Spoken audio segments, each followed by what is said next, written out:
जसकोमा कार, गाडी, बंगला, जग्गा, जमिन, बिल्डिङ छ, उसकोमा चाहिँ के छ अरे? प्रशस्त मात्राको जीवन. He or she have abundance of life.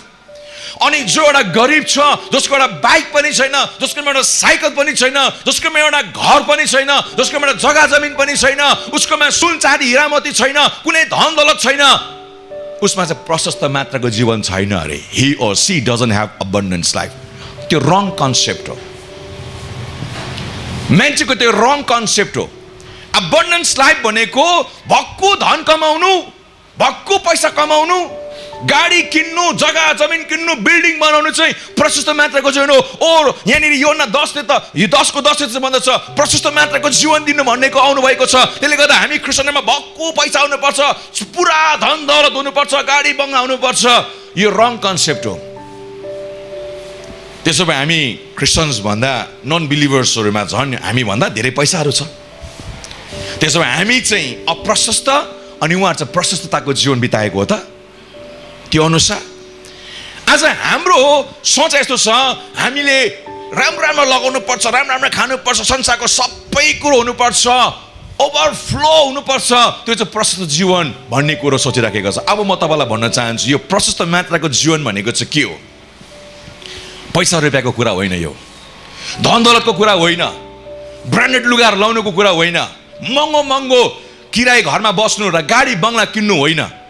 यो अबन्डेन्स लाइफ भनेको चाहिँ के हो भन्दाखेरि जसकोमा जे केही पनि छैन, न उसकोमा राम्रो लुगा फाटा छ, न उसकोमा घर छ राम्रो, न उसकोमा राम्रो खानेकुरा छ, न उसकोमा राम्रो लाउने कुराहरू छ, केही पनि छैन, तर उसले हरेक सिचुएसनमा प्रभुलाई धन्यवाद दिन सक्छ. त्यो चाहिँ अबन्डेन्स लाइफ हो. आमेन. जसले in every situation who can thank God, that is called abundance life. धन सम्पत्ति कमाउनेले अबन्डेन्स लाइफ पाएको नभन्नुहोस्. धन सम्पत्ति कमाउने नि चिन्ता र फिक्रीमा छ.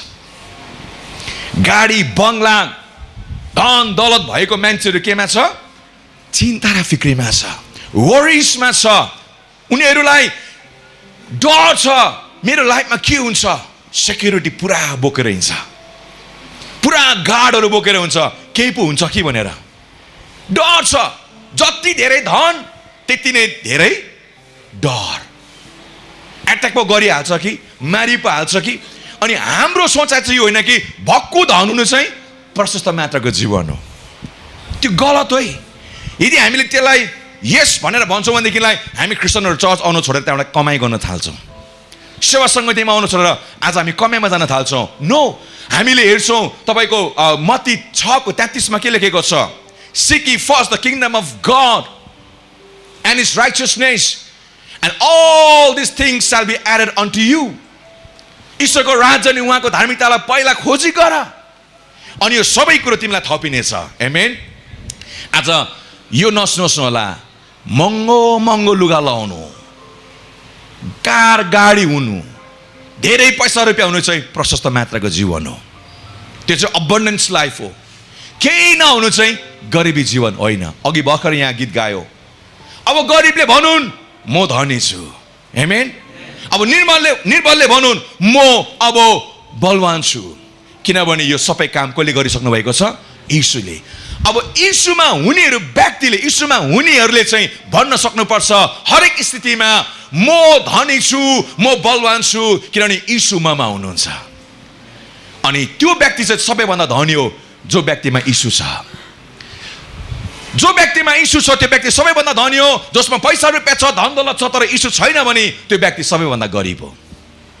अनि हामी गरिबहरू होइनौँ, हामी धनीहरू हौँ. आमेन. हालेलुया. हामी गरिबहरू होइनौँ, हामी कस्तो हौँ?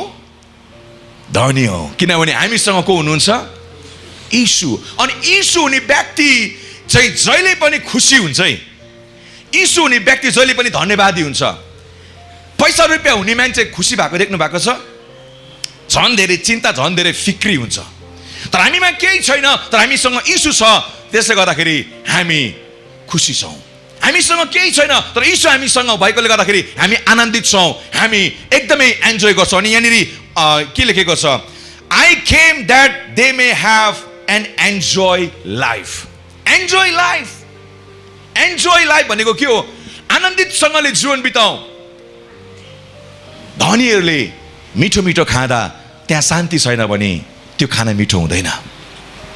5 स्टारको होटलमा खाना खाँदाखेरि त्यसको कस्ट मिनिमम पनि अबभ 1000 हुन्छ। हामीलाई 1000 रुपिसले त 1 हप्ता पुग्ने मासु आउँछ होइन? 5 स्टारमा खान्छ, अलिकति खान्छ, त्यतिकै छोडिदिन्छ, मिठो लाग्दैन। किन? किन there is no peace, no Joy.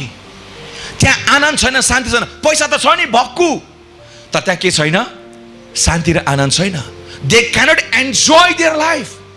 Enjoy गर्नको लागि उनीहरू पब्सतिर जान्छ, डिस्कोतिर जान्छ, म्युजिक लाउँछ, नाच्छ, हुक्का तान्छ, सिगरेट तान्छ, एल्कोहल है, उनीहरूले ड्रिङ्क्सहरू गर्छ। एकछिनको लागि मजा, एकछिनको लागि मात्र उनीहरूले एन्जोय गर्छ। त्यसको बादमा फेरि त्यो ट्रिप सकिसकेपछि उनीहरूको लाइफ फेरि खतम।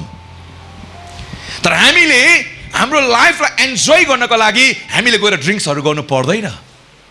हामीले हाम्रो लाइफलाई एन्जोय गर्नको लागि हामीले पब्सहरूतिर, डिस्कोहरूतिर गएर हामीले नाच्नु पर्दैन, गाउनु पर्दैन। किनभने हामीलाई भित्रबाट शान्ति दिने यीशु ख्रीष्ट अलरेडी हामीसँग हुनुहुन्छ। आमेन। अनि शान्ति खोज्नको लागि हामीले, आनन्द खोज्नको लागि, एन्जोय हामीले पाउनको लागि हामीले संसारमा जानु पर्दैन।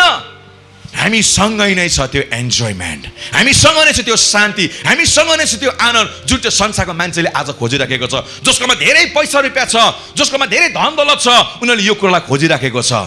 कहाँ पाइन्छ एन्जोयमेन्ट? कहाँ पाइन्छ शान्ति, आनन्द, खुसी? Where I can find the joy, the peace and the happiness.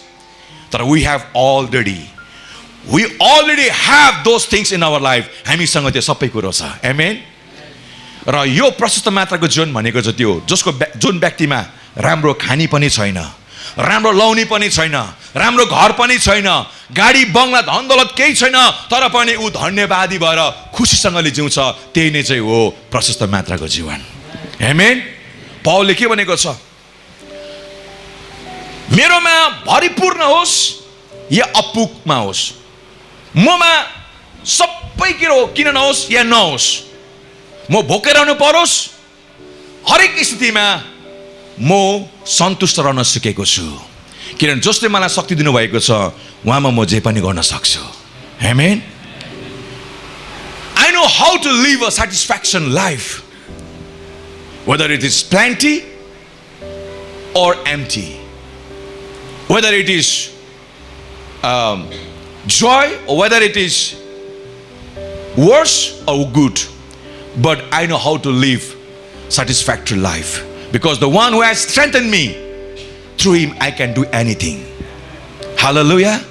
जसले मलाई शक्ति दिनुभएको छ उहाँमा म जे पनि गर्न सक्छु।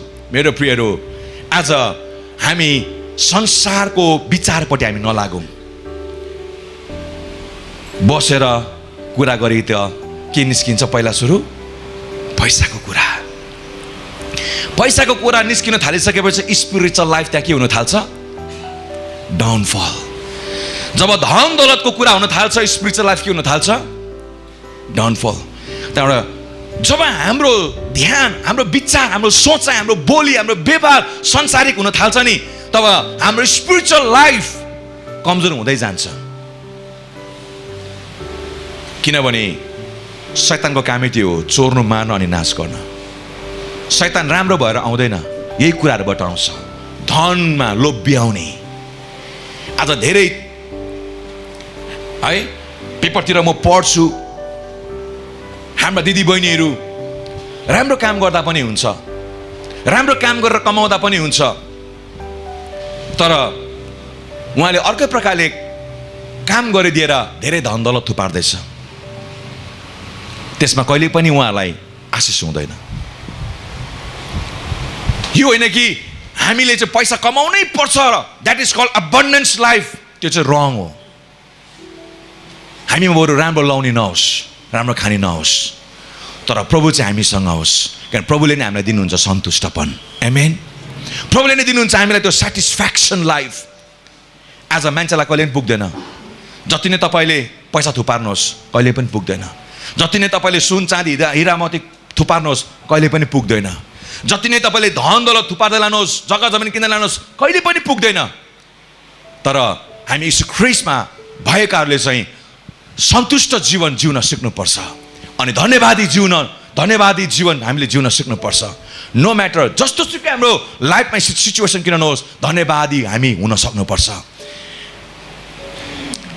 खै योपालि त क्रिसमसमा नयाँ लुगा लाउनु पनि पाएनौ, नयाँ लुगा लाउँदा मात्रै क्रिसमस हुन्छ, त्यो रङ कन्सेप्ट हो। खोइ योपालि त क्रिसमसमा मिठो मिठो खानु पर्ने, योपालि त भएन। मिठो मिठो खानुमा त क्रिसमस होइन मेरो प्रियहरू।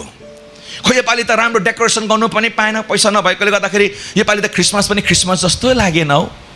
हाम्रो कन्सेप्ट यस्तो छ, नयाँ लुगा लाउनु क्रिसमस हो, मिठो मिठो खानु क्रिसमस हो, घर मजाले झिलिली सजाउनु चाहिँ क्रिसमस हो।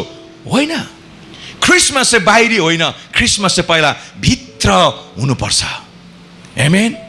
जसकोमा यीशु छ क्रिसमस त्यहाँनिर हो, जसकोमा यीशु छ क्रिसमस त्यहाँनिर भइहाल्यो। आमेन। दामी दामी महँगो महँगो दामको लुगा लगाएर घर सजाएर मिठो मिठो खाएर यीशु चाहिँ छैन भने द्याट इज नट क्रिसमस। त्यो क्रिसमस होइन मेरो प्रियहरू। नसोच्नुहोस् होला मैले त योपालि नयाँ लुगा लाउनै पाएन, क्रिसमस जस्तो पनि लागेन। जसले यसरी भन्छ ऊ संसारिक नै हो भनेर बुझ्नुपर्छ। जो यीशु ख्रीष्टमा छ उसले यस्तो कुरा कहिले पनि गर्दैन, किनभने उसको लागि डिसेम्बर महिना मात्रै क्रिसमस होइन। जो यीशु ख्रीष्ट हामी भित्र, जसकोमा यीशु ख्रीष्ट भित्र छ भनेदेखिलाई उसको लागि क्रिसमस चाहिँ थ्रु आउट द इयर हुन्छ, जनवरीदेखि लिएर डिसेम्बरसम्म नै हुन्छ। आमेन। अनि क्रिसमसमा नयाँ लुगा लाउनै पर्छ, त्यो चाहिँ अबन्डेन्स लाइफ हो। अनि हाम्रो चाहिँ के हुन्छ, हेर्नु त उसले त आमामा 20,000 को घाग्रा किनेछ, मेरो त छैन। हेर्नु त ऊ 10,000 को सुट किनेछ, मेरो त छैन। 5,000 को जुत्ता किनेछ, मेरो त पुरानै छ। त्यो 20,000 को घाग्रा नकिनोस्, या 10,000 को सुट किन नकिनोस्, या 5,000 को जुत्ता किन नकिनोस्, त्यो प्रशस्त मात्राको जीवन होइन। त्यसलाई चाहिँ अबन्डेन्स लाइफ नसोच्नुहोस्। जसकोमा केही पनि छैन तर पनि धन्यवादी जीवन जिउन सक्छ नि, उस चाहिँ हो प्रशस्त मात्राको जीवन। उमा चाहिँ छ, हालेलुया, उमा चाहिँ छ प्रशस्त मात्राको जीवन। जसमा 20,000 को घाक्रा लाउँदा पनि शान्ति छैन, गनगन। 10,000 को सुट लाउँदा पनि उमा खुसी छैन, गनगन। जसमा 5,000 को जुत्ता लाउँदा पनि खुसी छैन, गनगन। त्यसलाई प्रशस्त मात्राको, उसले लाखौँको लुगा लाउँदा पनि उसलाई प्रशस्त मात्राको जीवन बिताउँदैछ भन्न सक्दैन। तर जसमा केही पनि छैन तर उसले हमेसा प्रभुलाई धन्यवाद दिनु सक्छ, खुसी हुन्छ, धन्यवाद जयमसी आराधना गर्छ, प्रार्थना गर्छ, सङ्गति जान्छ, त्यसलाई चाहिँ भन्छ प्रशस्त मात्राको जीवन। That is called abundance life. Amen, hallelujah. र यो अबन्डेन्स लाइफलाई, यो प्रशस्त मात्राको जीवनलाई चाहिँ पैसा रुपियाँ धेरै कमाउनु, धन दौलत कमाउनु, जग्गा जमिन किन्नु, बिल्डिङ ठहराउनु, कार किन्नु, नयाँ नयाँ महँगो महँगो दामको लुगा लाउनु, त्यो चाहिँ प्रशस्त मात्राको जीवन हो भनेर यसलाई कहिले पनि मिसइन्टरप्रेट नगरौँ यो वचनलाई। जो हरेक स्थितिमा धन्यवादी हुन सक्छ, राम्रो खानु पाओस् नपाओस्, राम्रो लाउनु पाओस् नपाओस्, धेरै धन दौलत होस् या नहोस्, तर उसले जहिले पनि धन्यवादी जीवन बिताउँदैछ भनेदेखिलाई त्यही नै चाहिँ उसको लागि प्रशस्त मात्राको जीवन। आमेन, हालेलुया। र यो समय यीशु ख्रीष्ट हामीलाई प्रशस्त मात्राको जीवन दिन आउनु भएको छ। हालेलुया। तपाईहरु खुसी हुनुहुन्छ, त्यही हो प्रशस्त मात्राको जीवन। तपाई बेखुसी हुनुहुन्छ, त्यो प्रशस्त मात्राको जीवन होइन। भक्कु पैसा छ, भक्कु है धन दौलत छ र पनि खुसी छैन भने त्यो प्रशस्त मात्राको जीवन होइन। तर जो हमेसा सधैँ खुसी हुन्छ उसमा चाहिँ प्रशस्त मात्राको जीवन छ। Hallelujah. The one who can live in thanksgiving life, the one who can live joyful life is called abundance life. Hallelujah. प्रभुलाई हामी धन्यवाद दिनेछौँ। आउनुहोस् आफ्नो स्थानमा हामी खडा हुनेछौँ।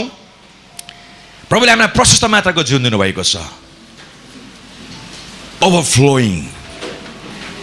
हालेलुया। अब गरिबले भन्नु म धनी छु, दुर्बलले भन्नु, निर्बलले भन्नु म बलवान छु, किनभने यीशुले मेरो लागि त्यो सबै कुरो गरिसक्नु भएको छ। आउनुहोस् मेरो प्रियहरू, तपाईँहरू सायद धेरै पैसा हुँदा पनि गनगनाइ राख्नु भएको छ, राम्रो लुगा फाटा लाउनु पाउँदा पनि गनगनाइ राख्नु भएको छ, तपाईँकोमा धन दौलत हुँदा पनि तपाईँ गनगनाइ राख्नु भएको छ भनेदेखिलाई प्रशस्त मात्राको जीवन त्यहाँ छैन। जसमा केही पनि छैन तर सधैँ धन्यवादी जीवन बिताइराखेको छ, यस त्यो व्यक्तिमा प्रशस्त मात्राको जीवन छ। अनि यीशु चाहिँ हामीलाई प्रशस्त मात्राको जीवन दिन आउनुभएको। म तपाईँलाई प्रस्पेरिटी टिचिङ दिन यहाँ आउनुभएको म आएको होइन। म तपाईँलाई यहाँनिर प्रभुले हामीलाई प्रशस्त मात्राको जीवन दिनुभएको छ भन्ने वचन प्रचार गर्नको लागि म आएको। म क्रिस्चियन भएर म धनी हुनै पर्छ भन्ने त्यहाँ छैन मेरो प्रियहरू। क्रिस्चियन भएर हामी खुसीसँगले जिउन चाहिँ सक्नुपर्छ। त्यही हो प्रशस्त मात्राको जीवन। आउनुहोस् मेरो प्रियहरू, हामी प्रभुलाई धन्यवाद दिनेछौँ। यदि हामीमा सबै कुरो भएर पनि गनगनाइराखेको छौँ, रिसाइराखेको छौँ, असन्तुष्टि भइराखेको छौँ भने हामी प्रभुसँग क्षमा माग्नेछौँ। हामी भनौँ, प्रभु मलाई क्षमा गर्नुहोस्, ममा सबै कुरो हुँदा पनि म असन्तुष्टि रहेँ, ममा सबै कुरो हुँदा पनि म गनगनी बसेँ, रिसाइ बसेँ, मलाई क्षमा गर्नुहोस्। तर आज मैले बुझेँ प्रशस्त मात्राको जीवन भनेको चाहिँ के रहेछ। हरेक सिचुएसनमा, अपुगमा, कमी घटीमा पनि तपाईँलाई धन्यवाद दिनु चाहिँ, खुसीसँगले जिउनु चाहिँ प्रशस्त मात्राको जीवन रहेछ। प्रभु, मैले कतिचोटि गनगनाए होला, तपाईँसँग मलाई क्षमा गर्नुहोस्। राम्रो लुगा नपाउँदा, राम्रो लुगा लाउन नपाउँदा म रिसाएँ होला, गनगने होला, प्रभु मलाई क्षमा गर्नुहोस्। राम्रो प्रभु पैसा रुपियाँ नकमाउँदा म तपाईँसँग रिसाएँ होला, गनगन गरेँ होला, मलाई क्षमा गर्नुहोस्। प्रभु, मेरोमा धन दौलत नभएकोले गर्दाखेरि म तपाईँसँग रिसाएँ होला, गनगन गरेँ होला, प्रभु मलाई तपाईँले क्षमा गर्नुहोस्। हामी प्रभुसँग क्षमा माग्नेछौँ। धेरैचोटि हामीले वचनलाई नबुझेको कुरामा हामीले गलत अर्थ हामीले लिइराखेको हुन्छौँ। हामी प्रभुसँग क्षमा आउनुहोस्। हामी प्रिय हो, धन्यवाद दिउँ हामी प्रभुलाई। जे सुकै होस् हाम्रो स्थितिमा हामी प्रभुलाई धन्यवाद दिउँ। एकछिन हामी मुख खोलेर हामी प्रभुलाई धन्यवाद दिउँ। हामी भनौँ, प्रभु तपाईँले मलाई यो प्रशस्त मात्राको जीवन दिनुभएको छ, धन्यवाद। यो संसारिक जीवनभन्दा पनि अनन्त जीवन अझ इम्पोर्टेन्ट छ मेरो लागि। हामी एकछिन मुख खोलेर प्रभुलाई धन्यवाद दिनेछौँ। हालेलुया, हालेलुया। यस, जसकोमा धन दौलत छैन धन्यवाद दिनुहोस्, जसकोमा राम्रो लाउने छैन धन्यवाद दिनुहोस्, जसकोमा राम्रो घर छैन धन्यवाद दिनुहोस्, जसकोमा राम्रो पैसा रुपियाँ छैन, धेरै पैसा रुपियाँ छैन, धन्यवाद दिनुहोस्। त्यही नै हो प्रशस्त मात्राको जीवन। त्यही नै हो प्रशस्त मात्राको जीवन। जसले हरेक स्थितिमा परमेश्वरलाई धन्यवाद दिन सक्छ, त्यही नै हो प्रशस्त मात्राको जीवन। हालेलुया। ओ प्रभु तपाईँलाई धन्यवाद। ओ जसले हरेक सिचुएसनमा प्रभुलाई धन्यवाद दिन सक्छ, त्यहीमा नै छ प्रशस्त मात्राको जीवन। त्यही व्यक्तिमा छ प्रशस्त मात्राको जीवन मेरो प्रियहरू। हालेलुया। धन्यवादी बनौँ, हामी धन्यवादी बनौँ, सन्तुष्ट जिउन हामी सिकौँ। हालेलुया। प्रभु हामी तपाईँलाई धन्यवाद दिन्छौँ। ओ प्रभु तपाईँलाई धन्यवाद। ओ हामीमा राम्रो होस्, लाउने राम्रो होस् या नहोस्, खाने राम्रो होस् या नहोस्, पैसा रुपियाँ होस् नहोस्, तर हँसाउँदै प्रभु तपाईँमा धन्यवादी जिउन हामीलाई सहायता गर्नुहोस्। धन्यवाद परमेश्वर बुबा, धन्यवाद, धन्यवाद। धेरैचोटि प्रभु हामी तपाईँसँग रिसायौँ, धेरैचोटि हामी तपाईँसँग गनगन गऱ्यौँ, हामी धेरैचोटि असन्तुष्टि भयौँ। प्रभु हामीलाई क्षमा गर्नुहोस्, हामीलाई क्षमा गर्नुहोस्। तर आज हामीले बुझ्यौँ, कमी घटीमा पनि, दुःख बिमारमा पनि, हरेक समस्यामा पनि तपाईँलाई धन्यवाद दिनु चाहिँ त्यही नै हो प्रशस्त मात्राको जीवन।